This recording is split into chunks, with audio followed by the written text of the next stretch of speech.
right, welcome. Happy 4th of July, everyone. Just decided to do this kind of last minute. In case you haven't been following, Redistricting app is a terrific website that allows you to redistrict the United States as you. And they just released an update for North Carolina, which is the state I'm from, which has made it easier to draw maps for North Carolina and also explain kind of the difficulties in drawing maps for North Carolina. In particular for the legislature, we have some pretty arcane and challenging rules that mean that it's not easy to draw a proportional map to what the state of North Carolina actually looks like. So basically, just what I'm going to be doing is going to be drawing a few maps, probably do the House of Representatives, the federal one, and the state Senate as well, which is the more interesting of the two bodies.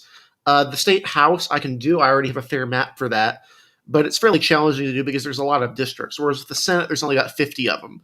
It's a lot easier to explain the dynamics with those races than with some of these federal ones. So I'm going to go ahead and, unless I hear anyone from the chat or whatever want a preference, I think House, the federal House, because that gives a pretty good of what the state's going to look like. So I'll go ahead and load this up on here. Let me pull this up. Oops.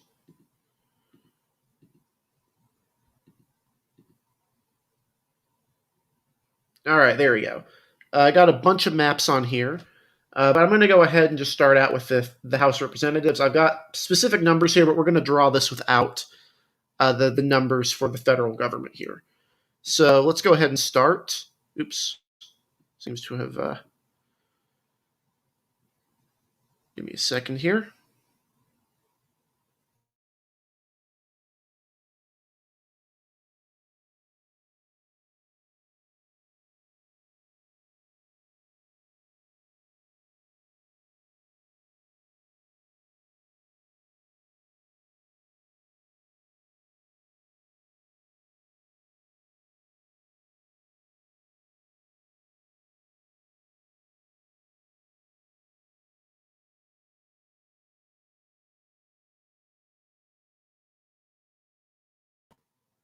So sorry about that, everyone. My computer on my end appeared to just have a little bit of a glitch there, but hopefully that'll be fixed now.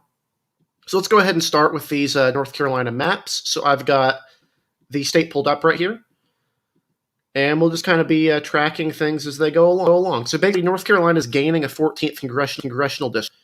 But in reality, that's not going to have a huge impact, I think, in terms of the state's proportion of members in per district.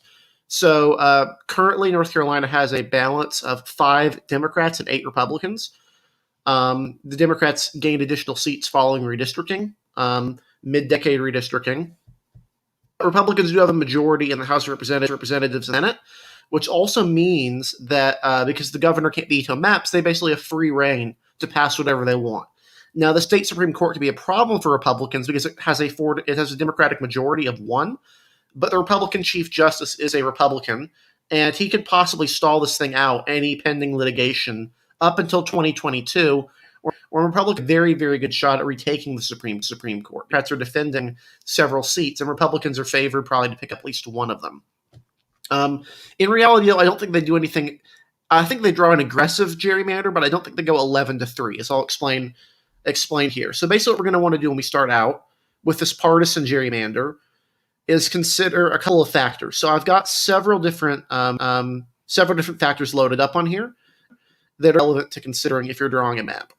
I've got the president in 2016, and then I've got 3 other groups of data right here. I've got Senate in 2020, governor in 2020, and president in 2020.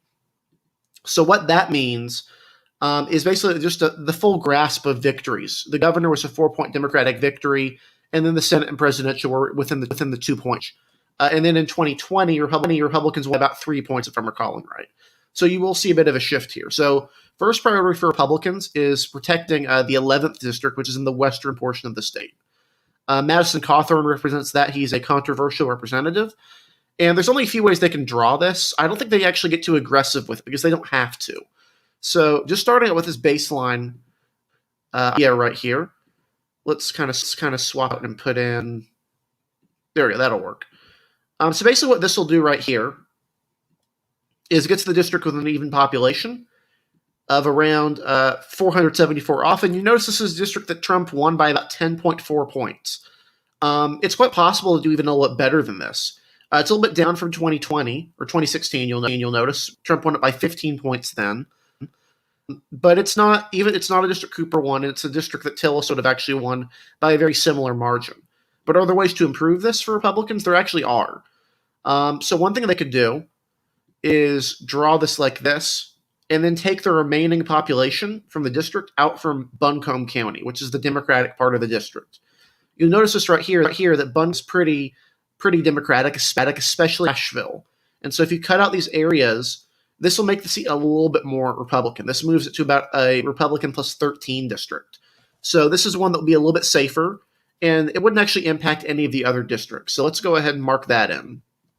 Or think about it that way. There's a few other ways you can draw this, though. This portion right here is really important for Republicans. This is a part Trump won by points. So all things considered, I think there's a few ways to draw it, but I think I'm going to go with the original one, which was drawing it something like this, and then cutting out a couple pieces of Polk County, or no, of McDowell County right there. That makes it a Trump plus 10.6 district. Again, not one that Republicans should be too concerned about using. Now with that one out of the way, let's start doing the Democratic vote sinks. So we'll start with Charlotte. You'll notice Charlotte's a lot bluer than normal here. Although, as I'll explain later, I should say, this is a lot of it is down ballot Republicans voting for Biden up ballot. So the current district draw in Huntersville, this northern Portland County, and with the rest of Charlotte, or with Charlotte, I should say, which I don't think Republicans would keep even in a fair map. That area is a lot different in terms of demographics, in terms of all sorts of things, than the rest of the state. And so I really don't think it's likely they do that. But a few other things we can do here. Let's cut out this little portion right here. So that gives a little bit of an opening to spread the rest of the Charlotte area.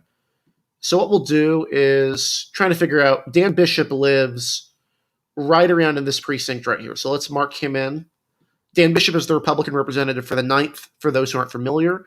He narrowly won a special election for that district a couple of years back. And then on top of that, he also he was a state senator from South Mecklenburg. So this part of the district right there. And so he's pretty popular. He won the seat by about 9 points. Although in a fairer district, I think it's safe to say he might have been in a little bit more of a fight. So you'll notice right here that this is a Biden plus 50 seat. So really, really Democratic. Let's go up into the other Democratic vote sinks. So we'll start northeastern portion of the state. These counties probably go into a Democratic sink. Let's put in part of Greenville. Greg Murphy lives in this portion of Green right here, so that portion's not going to be.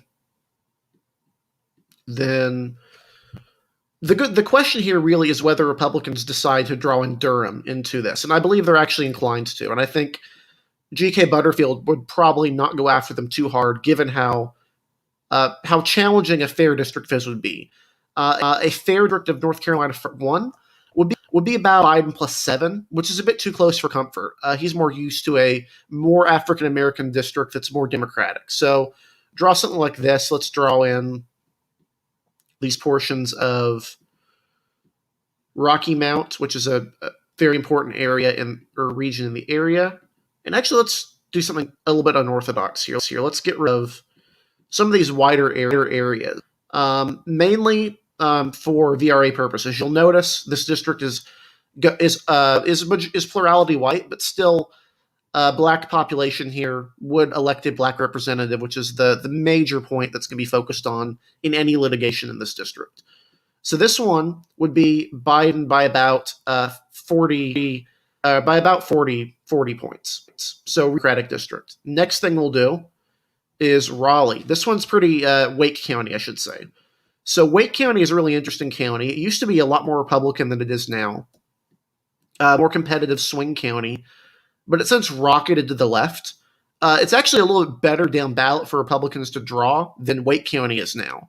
But in terms of where the county is and where it's going to be long, I don't think it's a very good thing for Republicans to target. So the main goal for Republicans is going to be cracking up Wake County, specifically or cracking it up into multiple Republican seats, the portions that are not in the Democratic vote sink here, so they can have a safe representative that's not at risk of losing. So you'll notice here the way this is drawn. Let's do a couple more. There we go. So this would be another Biden plus 40 seat. But the rest of the county here, if you look at it, Biden plus 3 compared to Trump plus 6 in 2016. So that's a pretty substantial shift for Republicans. Finally, the other Democratic vote sinker. So this would be the final Democratic seat. Would be this monstrosity that traces in Guilford County and Chapel Hill. It looks terrible, and it is terrible, but I think it's the most likely path they choose. And again, this is the least Democratic of the vote sinks. This is only Biden plus 30. So this gives you an idea of like the starting point for a map. So the challenge for Republicans when drawing this is going to be drawing a map that's bad, that's a gerrymander, but not egregious enough that they lose or risk losing any of their representatives. So what you need to do that is to basically be very, very judicious in how you work on things. So let's put in Goldsboro into the 3rd, which you'll notice a Trump plus 15 seat. And look at these areas right here that are not the city of Goldsboro. So this moves the seat back into a Trump plus 14 category. So what that means is it's not a competitive district. But if you look down ballot, let's see. Yeah, it would have been within 10 of the governor's race. So a little bit more competitive there. But this would be a pretty stable seat for Republicans, I would think. Next one we're going to do is we're going to work on around the Raleigh area. So what we're going to do here, the new 14th will be based around Raleigh, in this map at least. And so I'm not satisfied with this. You'll notice this one is only Trump plus 9, which is not going to be something Republicans would be too happy with. So let's change a couple of things here. One, let's draw 7, and then have... Yeah, this looks good. There we go. This new 7 Democratic seat, or Republican seat right there, I should say. Let's cut out this southern portion of Wake County right here.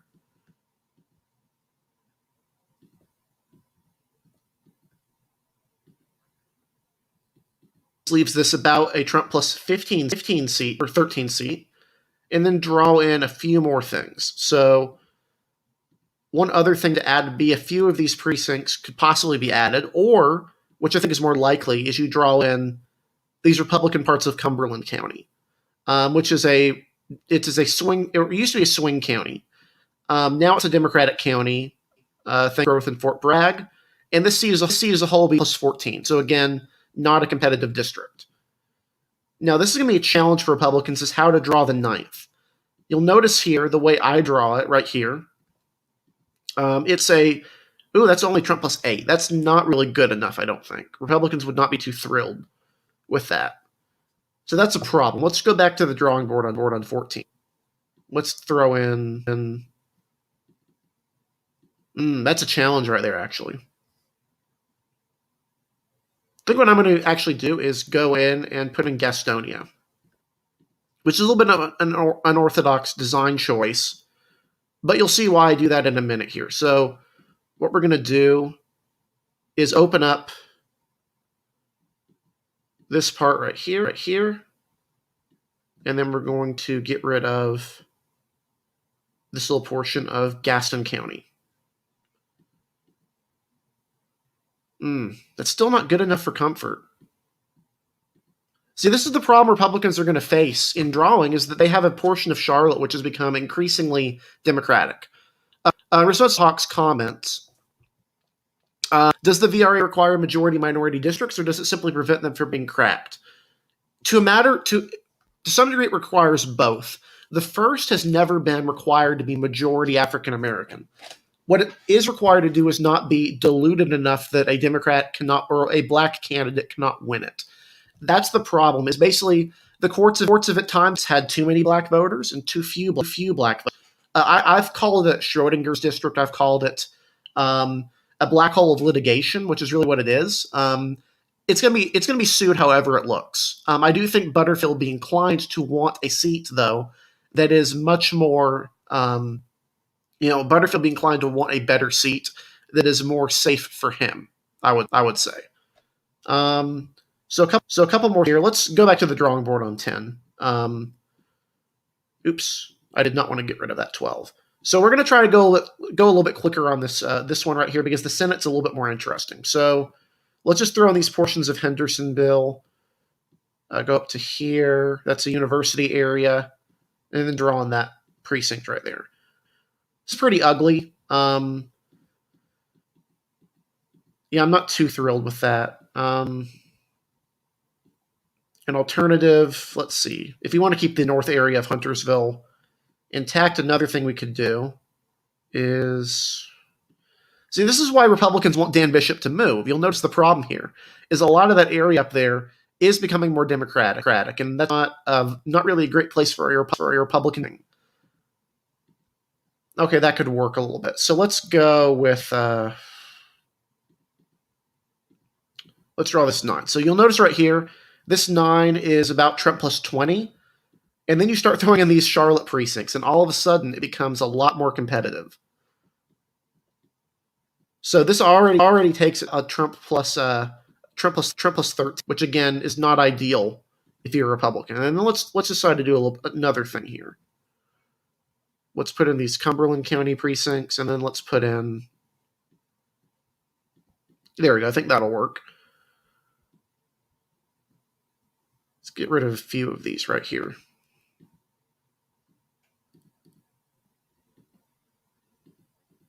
There we go. And again, feel free to ask any questions as we go along. I'll respond to comments as I notice them. I have it up on a separate screen here. I was originally going to have 2 screens. Right now I only have 1. Okay, this one's a lot safer. You'll notice this one is only Trump plus 15. Or is Trump plus 15 and would actually have gone to Tillis by about 16 points. That's one hurdle out of the way. Here's another hurdle. Republican Richard Hudson lives in 8. The current design makes that way too competitive. It throws in a lot of Fayetteville, which is not really good for Republicans, I don't think. It's not something they really want to be in that district. It's a big problem. So this is another problem Republicans are going to have to work with us. How do they 8? I do think there's a solution to this. And it all depends on what House Speaker Tim Moore wants to do. So it's no secret that Tim Moore, who is the Speaker of the North Carolina House of Representatives, is very interested in pursuing a run for the House of Representatives. This would require some changes in the way that the state's congressional map is drawn, primarily because he lives in right here, and he definitely wants a piece of Charlotte. So that's a problem. You'll notice right here. Now, granted, there are ways around this. So let's throw in, so that's the problem. So if he doesn't run, though, this becomes a lot easier because then we can just give Richard Hudson a part of Shelby. And now he's in a nice Trump plus 12 district, which is pretty into flipping, I would think, for the time being. Kinston County, Stanley County, and Montgomery County, although certainly not entirely safe. Another thing we can do, since we have that out of the way, is throw in these precincts right here, and then throw in these precincts of Wake County into this district. These are the most Republican precincts in Wake County. Republicans would be pretty okay with keeping. The problem is these ones around here, which are close to X and Cary, which are 2 very, very rapidly growing Democratic areas. They probably won't be putting in their map. So this is basically what I'm going for here, is a reasonable-looking Democrat or Republican gerrymander. All right, that's one thing out of the way. So here's another possibility for how things can be done. Ooh, this is a challenge right here. Let's see. I got an idea. There we go. Let's actually move 8 a little bit further out. So moving into all of that county right there, all of Shelby County, and then throw in the rest of Kannapolis, just for good measure, or into that one, which is a pretty community of interest to include. because it is a city. It splits multiple counties, as some cities in North Carolina are known to do. That does make the district a little bit more competitive, though, which is a challenge for Republicans. It's something they wouldn't be too thrilled with. But it's required here in order to make the 13th less democratic. So let's do this way. Here we go. Perfect. So this new 13th would be 10. Pretty good for Republicans, I would say. Then what we'll do is we'll draw this new, we'll do this a couple ways. So this 5th district right here, Virginia Fox's seat. The best way for Republicans to draw this would be to put in, to take this up around here, put in probably Alexander County. Actually, let's put in Olive Hickory instead of Alexander County, just to even the voting out a little bit, because Hickory is a little bit more of a competitive city in terms of how it votes, which would save a little bit of support for Republicans.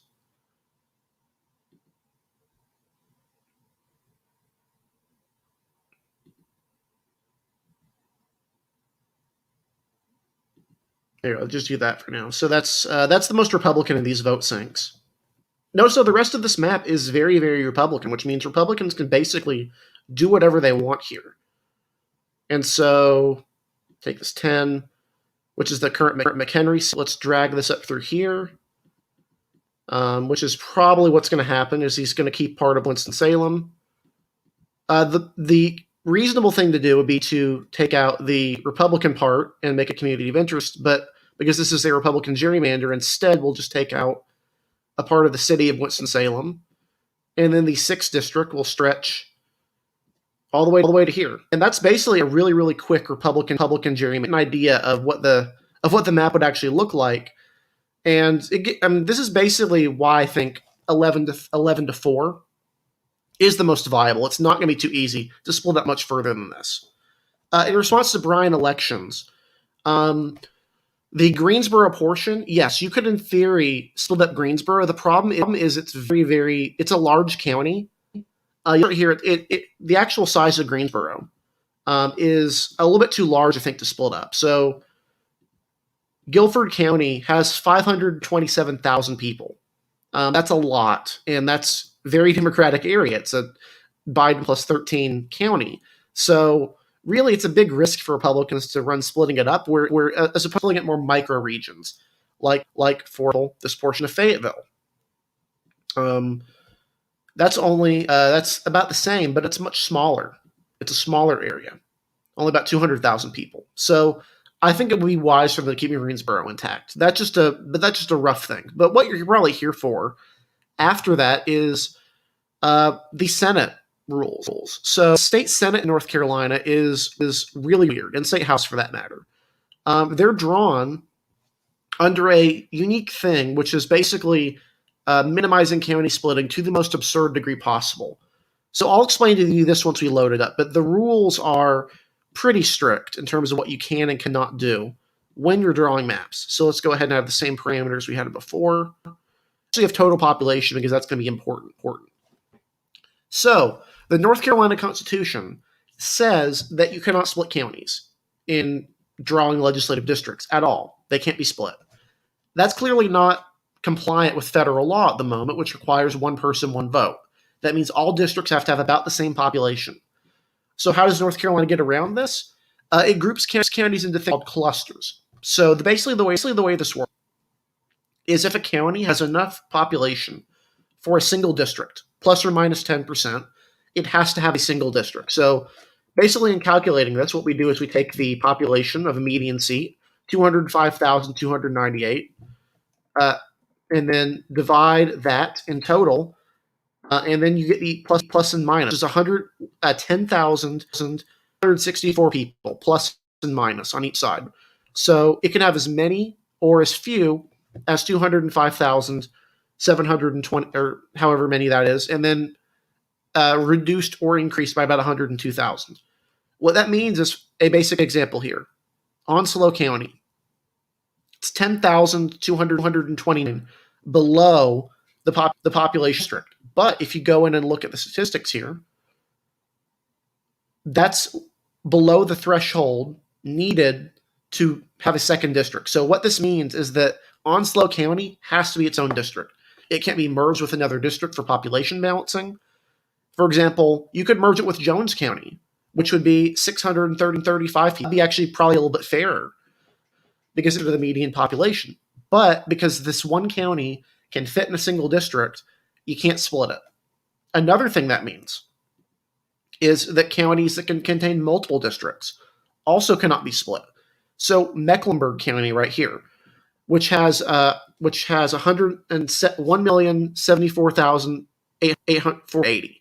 That has enough population in 5 districts within the balance. So you can't split Mecklenburg County to put it with portions of a seat, or to put it with another county that may be a better community of interest. You can't do that. All the districts in Mecklenburg County have to be in Mecklenburg County. Finally, once you go through all those counties that can fit one or more districts, you go into county pairs. Here's a county pair right here. These 2 counties can fit entirely within one district. Neither of them have the population to fit within a single district, but both of them combined have enough to fit into one district without splitting a county. So these also have to be accounted for. And then only after you have gone through all those possibilities can you start actually splitting counties in turn. You still have to group them in the clusters, but you can only split in the cluster. So it's a pretty bit of a challenging concept. So let's go ahead and start to give you an idea of what we're looking for here. So let's start in the western portion of the state, which is where District 50 is. Now, none of these counties around here have enough population for a district. So let's go ahead and actually do something a little bit better and find all the counties that can fit a single district. That would be Onslow County. That would be Cabarrus County. That'd be Johnston County. I'm going to check to see if there's any more counties that would fit into that mold, but those are the 3 that can fit a single district within them. Then you have these counties right here, Wake and Mecklenburg, which can also fit single groups of districts within them. So 5 each within them. Trying to see if anything else here has enough for a single district, which it doesn't appear is the case. For example, Guilford County, well short. Buncombe County, well short. So then we start getting into pairings. So these counties are entirely protected. So let's look at the pairings. So a great example of this would be these counties right here. These counties are counties right here, and they can fit entirely in one seat. You can't get rid of any of these counties without going over the margin. You could, in theory, I think, replace. You could do something, but really, this is the ideal split there. Then, what's another county grouping? Here we go. Here's one. So, right here, Buncombe has more than enough people for a seat, but not enough for 2. So, how do we get around this? We put it within this cluster right here. So the cluster then becomes these 2 counties right here plus Buncombe County. If I'm not making a lot of sense here, I can elaborate further, but you get the idea. These 3 counties are called a cluster, and they have to be grouped together. They need to be as close to the median population as possible. So we need to figure out now the best way to make these counties have the same population and make a reasonable community of interest, because this is going to be a fair map. So what I'm thinking is we draw in, we can't draw in the southern portions right here, because you'll notice the city of Asheville actually then to that area. So we don't want to split the city of Asheville. What we're going to do instead is do what the current map does, which is split off Black Mountain. In theory, I think there's better ways to do it, but in terms of balancing so you're not splitting Asheville, I think this is a pretty reasonable way to do it. So let's look at the population here. There you go. That's reasonably close to being the exact same in both here. So, sorry, I'm trying to find if I can find a precinct that'll make it a little bit closer, but I don't think that's possible. So there's our first cluster so far. These 3 right here, they become a cluster. What's another cluster? Let's see. So right here have traditionally been a cluster, and I think they are so. You notice them right here. Gaston has more than enough for one district, and these 2 counties right here have not enough for a district. So how do we fix that? We simply make them part of the same cluster. Now, in theory, there's probably a more mathematically efficient way to do this. You could probably look at all the counties, figure out where they are, figure out the ideal way to do things. But a county-by-county basis makes a little bit more sense, in my opinion. What are some other ones that we can look at here? So Iredell County can be a cluster with Alexander or with Davie. Actually, not with Davie, so it has to be with Alexander or with Yadkin. But I think Yadkin. Actually, yeah, let's leave that for a minute.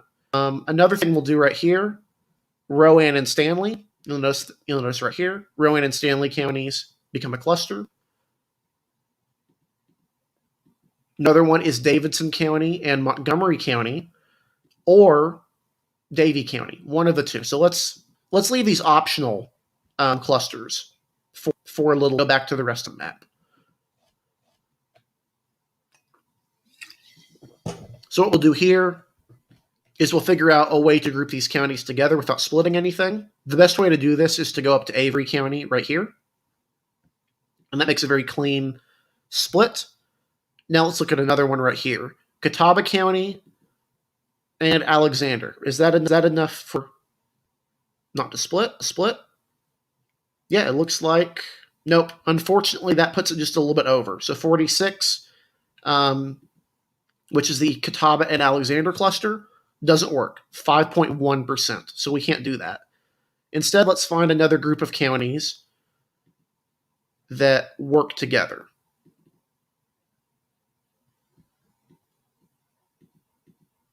That doesn't work. Here we go. And then let's balance the population out internally. So let's go through Valdez right here, Morganton. These areas are also grouped with Hickory, so it's a reasonable community of interest divide as well.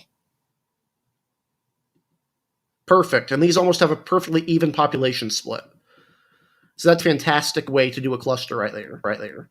So let's look at these remaining counties right here, because they're kind of trapped in a way you can do them.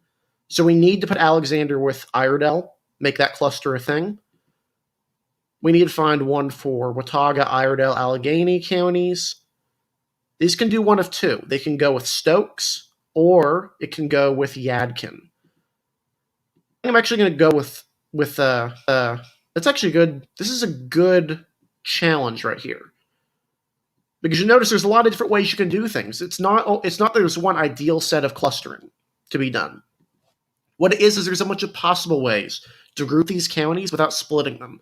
The question is which one is ideal or not. And this actually comes up in redistricting. When redistricting does come up, you'll see Democrats and Republicans have competing set clusters, with both sides arguing that theirs is a superior version. Democrats will probably want to go for ones which result in more favorable urban balances. So, for example, Forsyth doesn't have enough people to be to be entirely contained within one or multiple districts. So there's a couple ways they can do this to a different county cluster. Put in Stokes right up here, 45,000 people, and this takes it up to about a Biden plus 6. So you could have one Biden seat and one competitive seat. On the other, because this county is about Trump 78%. These two ones, though, this one right here, Yadkin went to Trump with 80% of the vote. And then this one, Davie County, gave him only 72%. So of these three counties right here, if you're a Republican, you want Forsyth to be grouped with Yadkin. Because in this case, it becomes a lot easier for you to draw a Republican district. Because it can fit 2 districts. If you're a Democrat, you probably want to throw in Davie, because the number of votes here would actually be better for Democrats here, because it'd be easier to draw a Democratic district. But I think I have to find a way to do this which results in the least problems and the most compact result. And I think the way to do that is to give Yadkin for now to 41, then to give group together right here. So group Davidson and Davie, and then group together Winston-Salem and Stokes County. So there's a couple other ways to draw this part right here. The city itself is very Democratic. and then the rest of the county has historically skewed more Republican. So if you're drawing a seat like this, I think you want to avoid splitting the city as much as possible. Specifically, want to keep most of the black population in a single district, so it's more likely they elect a candidate of their choice. What this would mean probably is the seat would look something like this. This 38th would not be competitive for Democrats, unfortunately, but it would be pretty reasonable and would keep the city of Winston-Salem mostly in the 9th, which would be a seat that would almost certainly elect a Democratic, a black Democrat to that district. Let's do a couple more. Montgomery and Randolph don't work as a cluster, so we can't do that. Montgomery and Moore don't work as a cluster. We can't do that. Orange and Caswell don't. Orange and Person do not. Orange and Chatham do not. Only barely don't. Orange and Alamance don't. So you notice here, this is where we start getting into problems. This is the ideal way to cluster things. Durham as well doesn't really fit cleanly. Granville, it doesn't fit with Granville, although if you put Granville and Person in a single district, that can work. So let's tentatively on that. Let's do Orange and Chatham. Actually, let's see if this will work right here. If we can draw a single viable. Yeah, I think this could work. So let's see if the population bounces out. I don't think it actually will, though. Yeah, that's too far off. So that doesn't work. You notice again, this is the problem. It's the mathematical portion of here. It's trying to figure out the way to cluster these areas. Now, I do think that the best way to draw Guilford County would be to include either Alamance or Rockingham County, which is right above it. And I think you have to do Rockingham because it's the only way to do it where you have three Senate districts divided within the same area without splitting any counties other than Guilford County, which is already being split. What this means is they're going to need an average of about 206,000 people per district. So how would something like this look? First off, you start with a majority African-American district centered around Greenville, or centered around Greensboro, I should say, not Greenville. That'll be a different city. You notice this is all centered in Greensboro. And let's draw in these areas right here. Let's draw some of them out for population balance and for racial demographics to ensure that black voters can elect the candidate of their choice. And yeah, this is about close to it. You'll notice it's about 51% black, so that's a pretty good district, I would think. The second one we'll draw here is centered around High Point. Let's draw in. This is again a challenge. We don't want to split up the cities too much. I'm not a fan of stretching the rurals all the way down through here, but these urban areas up here, you'll notice, are a lot more accommodating of a Democratic candidate, I would think, than the rest of these rural areas down to the south. So it's really just a way you draw it. Another way you could do things, perhaps, would be to cut out the city portions entirely and move the 34th district into that northern area, which all in these Democratic voters into, or these Republican voters into a Democratic seat, but it probably would fit the VRA just as equally well and would probably look a little bit more compact, which I think I'll go with that version. It's not my ideal way to draw things, but considering this is a fair map and the goal is to not discriminate or create, unfair lines for either party, I think this is actually a reasonable way of doing things. Then we'll draw in this right here. These northern city areas will go straight with the High Point seat. And then for balance, we'll draw in this right here. So 36 would not be a competitive district for Democrats, but it would be reasonably compact. This right here. This looks like a pretty reasonable way to do things, even if it does violate the city of Greensboro a little bit. So then the question becomes, where do these other counties go? Again, it looks to me like the only way to do Randolph would be to give it a cluster with Chatham, which is not the ideal community of interest split. Chatham is a Democratic county. You'll notice it's tied with the Research Triangle. But the county cluster system doesn't really allow you to make community of interest focused decisions, sadly. It requires you to make a little bit more of to make some other unfortunate decisions, or be forced to. Now, the only other way I could see to do things would be to create a cluster with these counties right here, these 3 counties right here, Alamance, Orange, and Durham. The question becomes, what's the best way to draw? So let's draw one in Durham. Notice right here, I think we're going to need about a certain population per district. So let's focus on this. So these areas right here are part of Chapel Hill, or tied to it. They're also the wider parts of Durham. So we want to make sure that the Durham district is able to elect a black candidate to the voters in that community. So let's go ahead and draw in something looking like this, and then clean that up a little bit. Yeah, that looks all right. So basically, this one right here is majority black. Perfect. That's exactly what we want. Then we throw in these portions with Chapel Hill, and then finally we draw in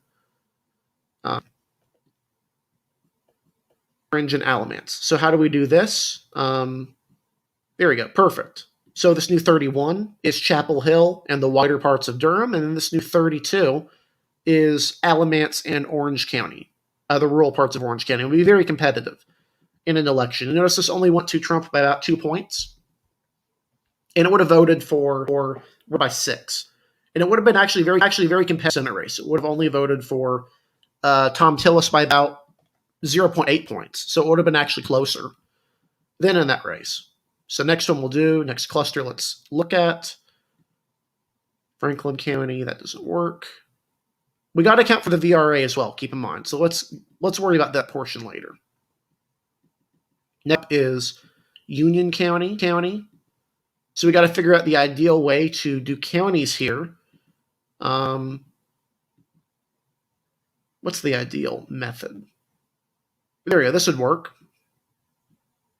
And then we draw in this portion of Union County. And perfect. This one, this is a pretty good way to split this piece of Union County. Could be actually in the near future. So that's one way to do that. And let's look at some of these other counties right here. So Cumberland County needs to have one other county tied to it. The two we can have are Hoke and Sampson. I think I'll put Hoke in because Hoke is very, very tied with Fort Bragg. He is a very diverse county. It does have a Lumbee population, but but the area itself is becoming much more democratic and much more African American, I would say, as a result of growth from Fort Bragg, which is of course one of the largest military installations in the United States. So let's look at some other ways to draw this. I'm actually not sure the population balances here correctly, so that may actually not be a way to do this. Yeah, it doesn't work, so it has to go with. So we have to split. This is going to be a challenge right here. Here, let's go back to the drawing board on 28 and 29. You notice the problem here. We're accounting for these clusters. You account for the population balance. You also have to account for geography. If Cumberland and Sampson become a cluster, these two counties right here become trapped. And they don't have enough population between the two to support a single district. So that's a problem. This is not the ideal way to draw districts. This is really just quirk of North Carolina that we've sadly had to deal with for quite a while now. And hopefully we can get some better rules in the future that are not as ridiculous and as stringent as this county split rule. But for the time being, it's what we have to follow. So again, let's see if these would form a cluster right here. Yeah, this looks like this would be a good cluster of districts. So let's do 3 districts. District 1, District 2. They're on these portions of Union County. These western portions, or eastern portions of Union County, I should say, are the more working class areas of the county. There's a pretty solid divide between the Charlotte suburbs, which are in this northern portion adjacent to Charlotte, and then these portions around Monroe, which are more tied to the Sandhills region economically and much more politically similar to those regions. It's part of a reason why Union County has been able to stay Republican, and will be even if some of those Charlotte areas become more competitive in upcoming years. This works right here. Not too thrilled that's done, but had to be done. These three can't be a cluster, but this does allow us to draw what I was talking about right here, which is the Cumberland and Sampson district. So let's take in Cumberland, and let's just throw in all as much of areas that are not the city of Fort Bragg, the city of Fayetteville, I should say, as possible. And for those who aren't familiar with the geography of Fayetteville, it's a very diverse county. Fort Bragg is known as the military base. It's not a competitive county. It was in some years. George Bush won it in 2004. But since then, it's become a pretty decent, pretty solid county for Democrats, I would say. If you look at the overall vote, Joe Biden won it by about 17 points. So pretty solid county for him, all things considering. Next cluster we'll look at. This isn't enough, so let's keep going until we find enough. That's too much. That's not enough. But all these together would still be too much. So 670,000 enough for a cluster. Too much. So again, this is the problem. 637,000. Now that might be enough for a cluster. And it is 212,000. We're going to go with this cluster right here. First district will be based in Wilmington. Second district will stretch through these two counties right here, Brunswick and Columbus County, as well as part of Robeson County. Let's draw in these white precincts right here, so we're not splitting up the vote or the black vote in Cumberland County.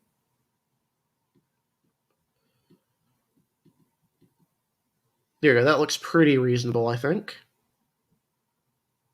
Can draw in more if needed. And then, actually, I'm going to need to put a little bit more. There we go. And then now we'll go in these portions south of Wilmington. And we're going to only be able to draw two because Wilmington has pretty large precincts. New Hanover County, I should say, has large precincts. What this results in is a new 21 that's a little bit more Democratic than before. Biden would have won this by 4, and it wouldn't have gone Republican in the Senate race either. So I'd say this is actually a pretty solid district for Democrats at this point. What ones do we have left? How many do we have left? Let's continue drawing the clustering, and then again, if you have any questions, feel free to ask. I'll answer them. Hopefully you're getting a better idea of how the system works and how challenging it's going to be, for Republicans to work with. That's a good cluster right there. Wilson and Wayne are a good cluster. This would be a competitive district well. Keene and Pitt are a good cluster right there. Jones, Craven, Carteret, Pimlico County. That's not going to be enough. Throw in Hyde County, though, and it is enough, even though it's not technically contiguous, as much as some would say. It is contiguous by boat, which is probably what people are going to use here. Perfect. All right, I think this looks pretty reasonable. And then let's draw in Pasquotank County. No, there we go. So what's left here are these counties right here. So what's left here is enough for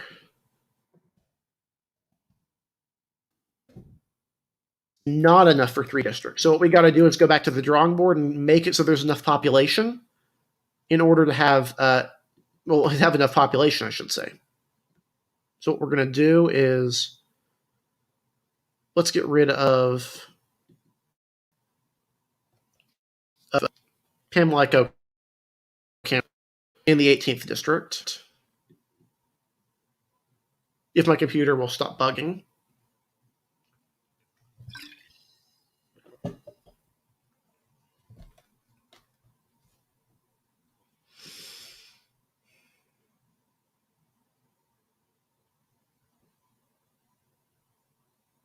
Come on. Oh, sorry, my computer is a little bit annoying here.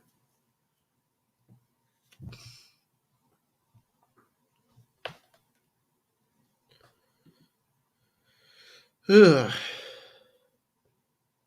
And it's frozen up. That's not great.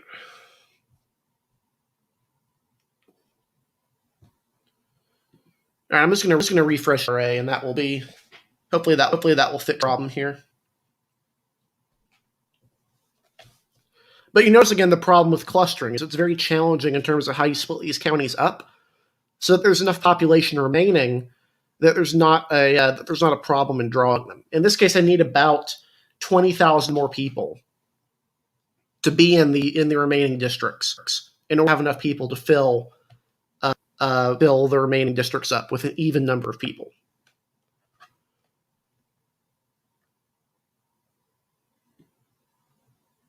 All right, here we go.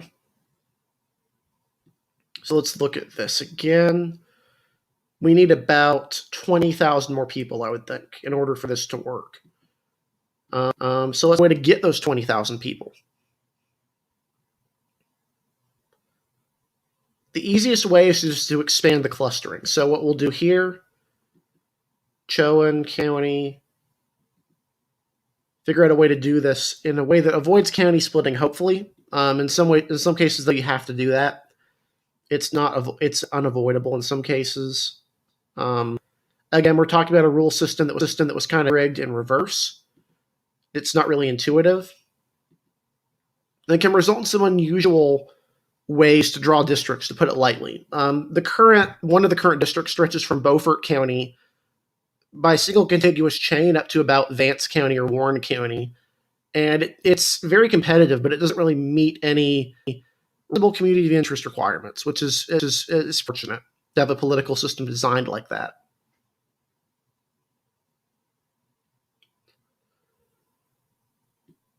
And again, if there's not enough people, then that's where you get a problem, where you're running out of population. And that's not a good thing to be running out of.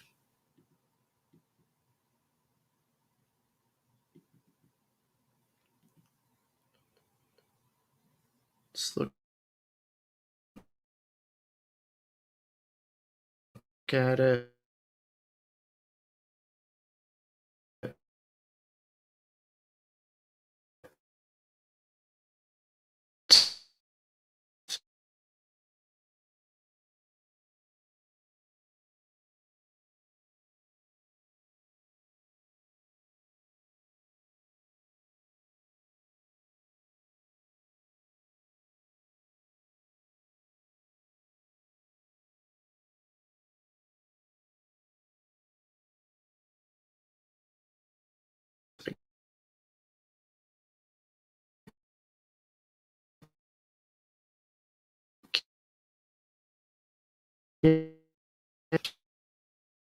And we allow to split over some of these rivers. There is fair. And then the final ones we'll deal with once we get these remaining counties sorted and clustered. Oh yes, brine elections. Yes, the system not only allows population deviation in the thousands, it requires it. You can't have even populations in North Carolina maps. Again, the example I showed before. Ideally, if you wanted to do a fair, even population map, Jones County would go with Onslow County right here. This would be perfect. This would fit almost to no population deviation, instead of what it looks like right now, which is population deviation by 10,000. Unfortunately, the system requires no county splitting and no county crossing when possible.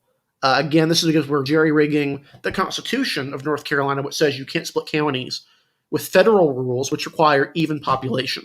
So the solution they had, again, is the clustering system, where you group counties together and then say, hey, clusters count as counties. The clusters can split, and you can only split them a certain way. It's not an intuitive solution. It's a judicial-driven solution. It's really, really, really problematic for drawing maps. I'm not a fan of it, to be honest. I do think there needs to be some sort of way to fix this and to not result in this problem, but I don't think there's going to be any action from that coming from the legislature, unfortunately. Just isn't any interest in focusing on fixing the redistricting process, I would say. That's not at the top of the legislative docket right now on either side. The Democrats are obviously more interested in some of the democracy solutions or in having an independent redistricting commission right now. Some of the others, but that's not a realistic thing to focus on, I don't think. I think getting rid of the county clustering system could get some support because it's not really natural. It's not a natural way of drawing districts. But beyond that, I don't really think there's that viable of a desire to see that fixed. It's quite a bit off. So how are we going to fix this?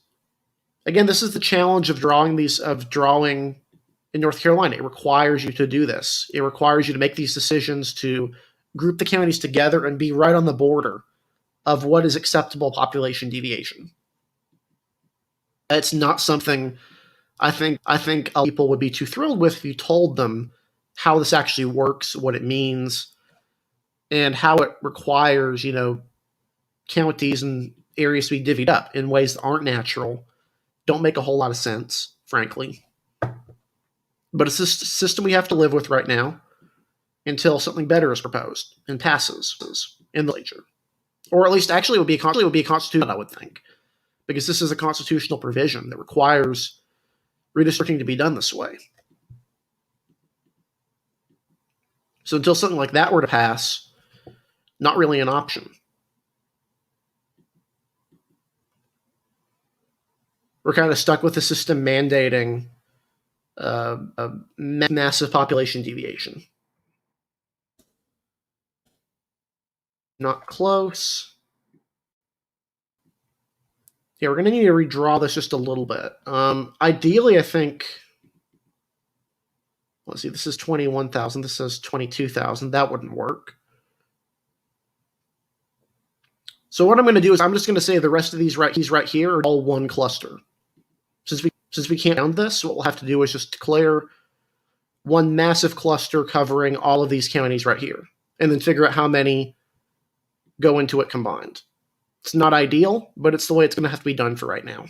I'm sure there's an algorithmic solution that would be much more elegant than what I'm having to work with right now, but I don't have the algorithm, and so I can't make that judgment.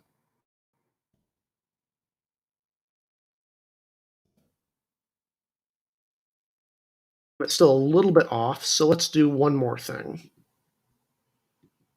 Let's drag that county right there.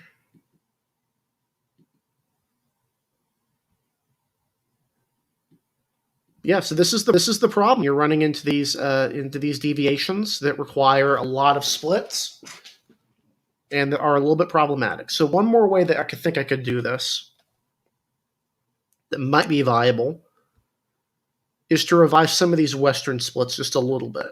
So what we'll do is, since we clearly have to split a county here in order to get things over to the population, like the one that is most likely to be split and required would be this 23rd district right here. So let's do something to get this a little bit over.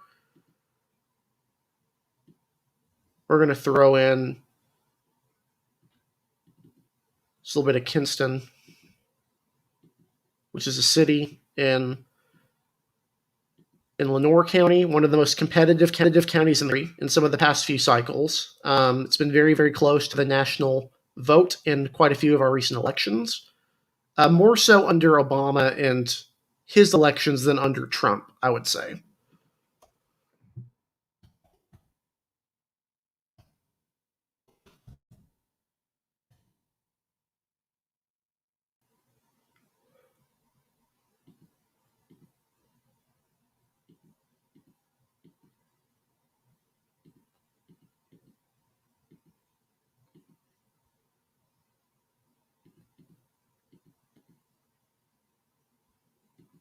Yeah, so again, that's the problem of doing this. Now, thankfully, I did have a backup map ready, since clearly this system that I've been with right here need a more accurate answer. I do actually have a fair map that I have worked on separately that uses a revised clustering system.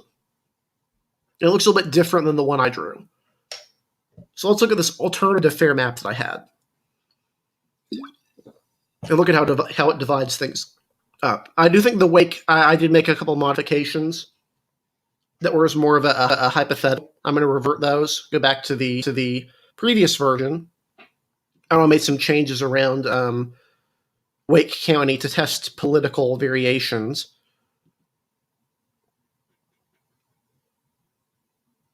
Let's look at June 28th. And this should be the version of the map that is accurate and completed. There we go. So let's look at the 2020 presidential vote here. And this is a very similar map to what I drew here. You'll notice that just the clustering in the west that's a little bit different. That was able to find an alternative solution that actually worked in this one as opposed to the previous map. So what does this look like in terms of partisanization? Democrats would be happy with quite a few of these. You notice I made a couple changes in this version, like putting in, as opposed to the previous, like putting in Stokes County instead of Yadkin in this one, and then having Yadkin go into Forsyth County. Guilford looks a little bit different here as well, although very similar to the current one. Durham is similar, although it goes more into the city than into the areas in the north. Otherwise, very, very similar. So how does this look for Republicans and Democrats? The system is actually really, really helpful. These rural areas of the state to be represented more and more. I would say more certainly and more. They're a little more protected in terms of split and what can't be split, which means that, and since North Carolina is a state where Republicans have a lot of strength in the rural areas, this does help them a lot. So if you look at the actual vote here, there's 1 in Asheville, there's 5 in Charlotte, 6, 7, 8, 9, 10, 11, 12, 13, 14, 15, 16, 17, 18, 19, 20. So in this fair map, Democrats only win 20 seats in North Carolina. This would actually give them the supermajority in the state Senate, 30 seats. A couple seats are close, and this does make decisions to help them. This Forsyth County district right up here, the one that has splits into the city of Winston-Salem, the 31st district right here. This seat is only Trump plus 2, theoretically competitive for Democrats. Same with the 24th, only 2. The 4th and the 13th would also be competitive. The 36th is Cabarrus County, Democratic trending. The 9th, on the other hand, is more Republican down ballot. So, in the Senate, this actually gets even worse for Democrats because Republicans actually win or get close to winning.